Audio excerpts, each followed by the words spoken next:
hello नमस्ते सबैलाई good morning आजको बिहानै है एकछिन वकमा निस्केको थिएँ मोरा पासाङ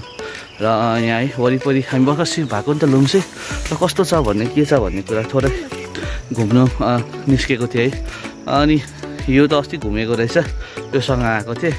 र एकदमै अब राम्रो रहेछ यहाँ चाहिँ फ्रेस छ अलिकति भए पनि है र तपाईँलाई म देखाउने छु है कसको जमिन हो मलाई याद छैन तर एकदमै राम्रो छ क्या यहाँ चाहिँ यत्रो ठुलो ल्यान्ड छ है अन्त सुन्तलादेखि लिएर गएको है उमाथि त्यो के हो फुलेको जस्तो तर है सबै छ चेरी ट्री जस्तो पनि छ तर होइन यो हुनु चाहिँ यहाँ सुन्तलाको बोटहरू एकदमै मजाले राखेको चाहिँ बाटोहरू पनि राम्रो छ छुट्टी थियो नि त आज स्कुल पनि छुट्टी होली बुम्छु है अनि मेरो पनि छुट्टी र बिहान उठेर चाहिँ यसो वकमा बिहान निस्केकै के छ कसो छ भनेर र सानो ब्लग तपाईँहरूलाई आज मेरो मिनी ब्लग है आजको र मेरो फेसबुक पेज मिन्टो छिरिङ लेप्चा है मेरो फेसबुक पेजलाई फलो गरिरहनु होला मेरो युट्युब च्यानललाई पनि र फेरि पनि तपाईँहरूसँग भेट्नेछु थ्याङ्क यू सो मच अनि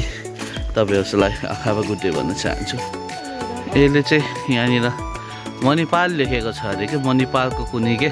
तपाईँलाई देखाउँछु म यसले के लेखेको छ अरे अघि आएको मणिपाल लेखेको छ मणिपालको कुनै के रहेछ अरे कि तपाईँले देख्न सक्नुहुन्छ यहाँनिर गान्तोक म्युनिसिपल कर्पोरेसन लेखेको रहेछ